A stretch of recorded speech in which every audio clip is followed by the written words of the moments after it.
श्री में आप सबका स्वागत है। मैं हूं चंद्रशेखर धरनी।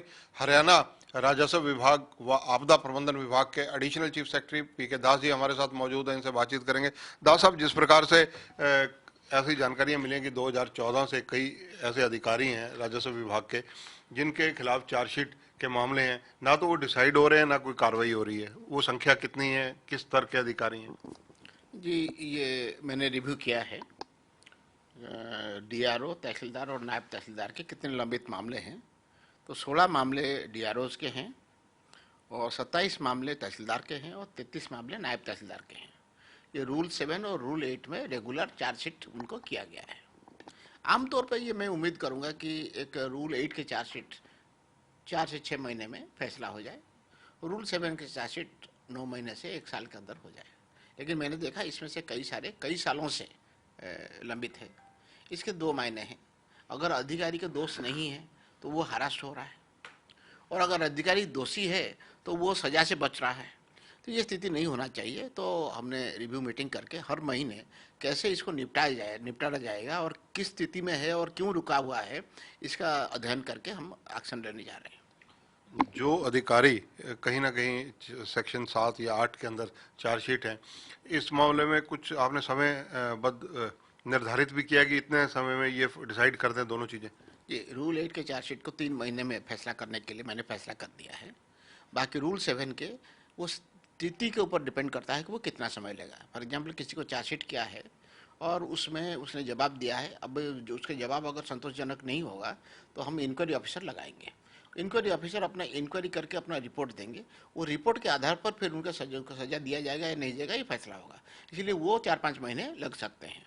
तो इस तरीके से विभिन्न केसेस के लिए विभिन्न समय सीमा हमारे रिव्यू मीटिंग में मैंने दिया है और उसके मुताबिक कार्रवाई की जाएगी। सर, 7-8 साल से जो मामले लंबित हैं, इसके लिए कहीं ना कहीं व्यवस्था पर क्वेश्चन मार्क लगता है। जो इस व्यवस्था को इस मामले में लंबित करने में कहीं ना कहीं दोषी हैं या कहीं ना कहीं क्वेश्चन मार्क जिनके ऊपर है, ऐसे लोगों की भी पहचान की जाएगी, उन पर कार्रवाई की जाएगी कोई?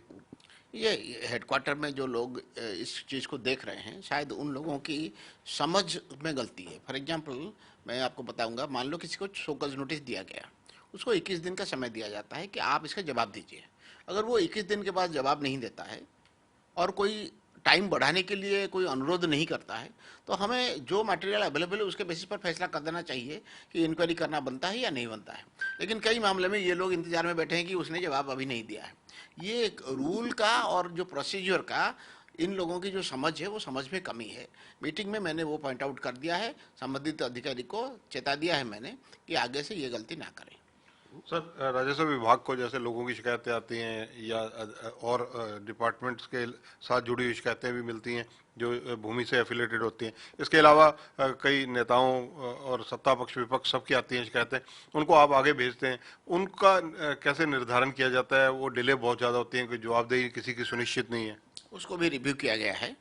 अब हम हर एक जो शिकायत या दरखास्त है उसके ऊपर 1 महीने में अमल चाहते हैं, और अमल सिर्फ अपने लेवल पे कर दें जिले के उपायुक्त, ये सफिशिएंट नहीं है। वो क्या शिकायत किया, वो निपटारा हुआ, उसके बारे में हमारे पास रिपोर्ट भी भेजना जरूरी है। ये हर महीने में यहाँ रिव्यू होगा। हर महीने में इसका गोसवारा उनको डिप्टी कमिश्नर को जाएगा ताकि वो उसके मुताबिक उसको कार्रवाई करेंगे। ये प्रायोरिटी, इसको मैं बड़ी प्राथमिकता दे रहा हूँ, क्योंकि जो लोग हेडक्वार्टर तक या मुख्यमंत्री या राजस्व मंत्री या किसी विधायक के जरिए दरखास्त देते हैं, उन लोगों को उम्मीद होता है कि भाई जनप्रतिनिधि के जरिए या उच्च स्तरीय अधिकारियों के जरिए अगर कोई शिकायत दी जाती है तो उसमें तुरंत कोई कार्रवाई होगा। अगर उसमें कार्रवाई नहीं होता है तो लोगों का सरकार के प्रति जो एक विश्वास है, वो विश्वास टूट सकता है। इसलिए इसमें हम बहुत ही प्राथमिकता देंगे। सर, परिवार पहचान पत्र मुख्यमंत्री मनोहर लाल का एक ड्रीम प्रोजेक्ट है। इसका जो है राजस्व विभाग में क्या भागीदारी रहेगी? राजस्व विभाग में कहाँ कहाँ इसका फायदा मिलेगा? पहले तो यह है कि जो जमाबंदी है उसमें जितने भी मालिक है, जितने भी काश्तकार है यानी मुजारे हैं, उन सब का परिवार पहचान पत्र का नंबर हम जमाबंदी में, खसरा गिरदावरी में शामिल करेंगे। उससे ये होगा कि कौन सी ज़मीन का कौन मालिक है। सारे हरियाणा में एक गांव में मालिक है, वो तो उसको पता है, उसके पड़ोसियों को पता है। अगर उसको और किसी गांव में मालिक है तो आज तो पता नहीं चलता, क्योंकि रामफल का नाम रामफल है और दूसरे गांव में भी रामफल है, ये वही रामफल है या नहीं किसी को पता नहीं है। तो एक तो हम ये परिवार पहचान पत्र का जो डिटेल है वो हम उसमें जमाबंदी में दर्ज करने जा रहे हैं। सर अगर बात की जाए स्पेशल गिरदावरी के आदेश दिए गए थे वो कहाँ तक पहुंची है और कब तक कंप्लीट हो सकती है? अभी सभी जिलों की रिपोर्ट नहीं आई है, रिपोर्ट जल्दी भेजने के लिए रिमाइंडर ऑलरेडी चला गया है। मैं उम्मीद करता हूँ अगले कुछ दिनों में ये रिपोर्ट आ जाएगी। सर वैसे तो ये एक चैलेंज ही रहा है हमेशा कि जब से हरियाणा का अलग भी गठन हुआ है उससे पहले भी कि तहसीलों में भ्रष्टाचार की उंगली हमेशा उठती रही है। इस पर कैसे अंकुश लगेगा, क्या नीति आपने सोची है, किस प्रकार से? क्योंकि तहसीलदार और नायब तहसीलदार दफ्तरों में तो मिलते नहीं ज़्यादातर, ये पता लगता है कि साहब टूर पर हैं या लोकल गए हैं, प्रशासनिक कामों में उलझे हैं या वीआईपी ड्यूटियों में उन प्रोटोकॉल ड्यूटी निभा रहे हैं। दो तीन चीज़ें आपने पूछा। एक ये है कि ये करप्शन, दूसरा ये है कि ऑफिस में ना बैठना, इरेगुलर टाइम रखना। देखो करप्शन के कई सारे कारण हैं।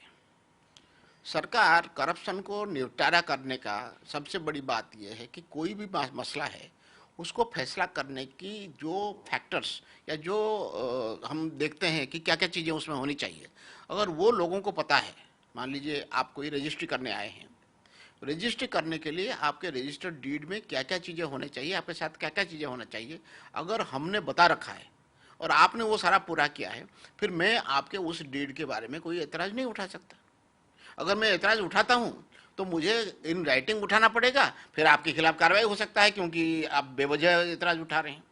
तो स्टैंडर्डाइजेशन ऑफ द प्रोसेस ये करप्शन को काफ़ी हद तक ख़त्म करता है, नंबर वन। नंबर टू, जहाँ तक संभव है अगर आप इस प्रोसेस को ह्यूमन इंटरवेंशन से अलग रखेंगे, यानी कोई कास्ट सर्टिफिकेट चाहिए, जैसे सरकार की योजना है कि जो लोगों के परिवार पहचान पत्र के तहत कास्ट के वेरिफिकेशन हो गया, अब उनको कास्ट सर्टिफिकेट जारी करना ऑटोमेटिक होगा। उनको जाके फिर से दरखास्त देना, वो चीज़ करना, वो ऑनलाइन अप्लाई करेंगे, उनका कास्ट सर्टिफिकेट बन जाएगा। और कास्ट सर्टिफिकेट एक बार बन जाने के बाद वो परमानेंट है, वहाँ करप्शन कम हो जाएगा।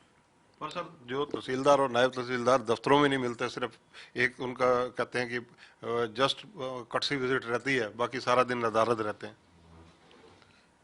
मैंने ऑलरेडी आपको बताया हुआ पहले कि मिसलेनियस ड्यूटी में जब अधिकारियों को, राजस्व अधिकारी को भेजा जाता है तो उसमें अंकुश लगाया जाए और रेगुलर अपने दफ्तर में काम करने के लिए, कोर्ट वर्क करने के लिए उनको समय देना चाहिए। इसके बावजूद ये एक उपायुक्त लोग ये चीज़ करेंगे कि उन लोगों को सफिशिएंट टाइम मिलना चाहिए कि वो अपने कोर्ट का काम, अपने दफ्तर का काम कर पाएँ, अपना टूर कर पाएँ, सारी चीज़ कर पाएँ। इसके बावजूद अगर कोई उसको मौका मिलने के बाद भी वो काम ना करें या दफ्तर में इरेगुलर रहे तो अनुशासनिक कार्रवाई होगी। इसके अलावा सर सुशासन दिवस आ रहा है 25 दिसंबर को, उसके लिए विशेष आपका विभाग क्या चीज़ करने जा रहा है? देखिए हमारे स्वामित्व स्कीम के तहत कई सारे लोग, गांव के लोगों के लालडोरे के अंदर के जो प्रॉपर्टी है उसके हमने सर्टिफिकेट बना लिया है। कुछ सर्टिफिकेट की बंटवारा भी हुआ है, लेकिन एक सांकेतिक रूप से उस दिन हम बड़े पैमाने पर अपना जो ये लोगों के स्वामित्व प्रमाण पत्र है अपने ज़मीन के बारे में, उसके हम बांटेंगे। क्योंकि सर आपके पास आपदा प्रबंधन भी है। आपदा प्रबंधन में वैसे तो ओमिक्रॉन का अभी तक कोई पेशेंट हरियाणा में नहीं मिला है, लेकिन कोविड की कहीं ना कहीं स्पीड बढ़ रही है, उसको देखते हुए क्या विशेष गाइडलाइंस है? जो हमारी कोविड नियंत्रण के लिए जो गाइडलाइन जारी हुए थे, दे आर इन प्लेस, और हेल्थ डिपार्टमेंट और डिजास्टर मैनेजमेंट डिपार्टमेंट दोनों इसको देख रहे हैं। अभी कोई ऐसी स्थिति नहीं है ये कि हमें नई कोई दिशा निर्देश जारी करना पड़े, लेकिन रोज इसकी रिव्यू हो रही है, अगर जरूरत पड़ेगा तो नया दिशा निर्देश भी जारी किया जाएगा। सर एक चीज़ और जानकारी में आई है कि कहीं ना कहीं कोविड की टेस्टिंग हरियाणा में काफ़ी ज़्यादा कम हुई है, 1/3 हो चुकी है जितनी रूटीन में होती थी। सही बात है कि जब कोविड चरम सीमा पर था उस समय जितना हम टेस्ट करते थे उससे टेस्ट कम हो गया है, लेकिन पिछला जो रिव्यू मीटिंग सीएम साहब ने लिया था उसमें सीएम साहब ने आदेश दिया है कि हमारे टेस्टिंग नंबर को बढ़ाया जाए ताकि हिडन कोविड केसेस को हम पहचान सके। और जो न्यू वेरिएंट आया है वो न्यू वेरिएंट भी अगर आता है तो तब भी हमें पता चलना चाहिए कि हमारे यहाँ कितने लोग अफेक्टेड हो रहे हैं। सर क्या आपकी दृष्टि इस साइड भी है कि अगर कोविड की तीसरी लहर आती है या कहीं ना कहीं ओमिक्रॉन विकराल रूप लेता है तो हरियाणा के अंदर ऑक्सीजन और किस पर्याप्त मात्रा में है? दूसरा ये कि हॉस्पिटल्स का प्रबंधन क्या ठीक है? आपको याद होगा कोरोना की द्वितीय लहर के समय हमें एक बहुत मुश्किल का सामना करना पड़ा था, जहां हॉस्पिटल बेड का भी समस्या आया था और ऑक्सीजन सप्लाई की भी समस्या आया था। लेकिन उस समय हम लोगों ने इसके ऊपर काबू पा लिया था। हम लोगों ने अपने परमानेंट और अडक अरेंजमेंट कर लिया था, जहां हम लोगों को ऑक्सीजन बेड दे पा रहे थे, हम लोगों को वो वेंटिलेटर दे पा रहे थे, हम लोगों को ऑक्सीजन भी सप्लाई कर पा रहे थे। तो वो सिस्टम हमारा इन प्लेस है और वो प्रोटोकॉल तय है। अगर ज़रूरत पड़ता है तो आगे हम वो सिस्टम को फिर से चालू कर सकते हैं। धन्यवाद सर। तो ये हैं पीके Das ji, additional chief secretary हैं राजस्व विभाग व आपदा विभाग हरियाणा के। इनसे अभी कई मुद्दों पर चर्चा हुई जो हम अपने दर्शकों तक पहुंचा रहे हैं। कैमरामैन संजय सिंह के साथ चंद्रशेखर धरनी, पंजाब केसरी टीवी, चंडीगढ़। हमसे जुड़े रहने के लिए हमारे YouTube चैनल को सब्सक्राइब करें और नई वीडियो की नोटिफिकेशन के लिए बेल आइकॉन को दबाएं। अगर आप ये वीडियो Facebook पर देख रहे हैं तो लाइक जरूर करें और ज्यादा से ज्यादा शेयर करें। धन्यवाद।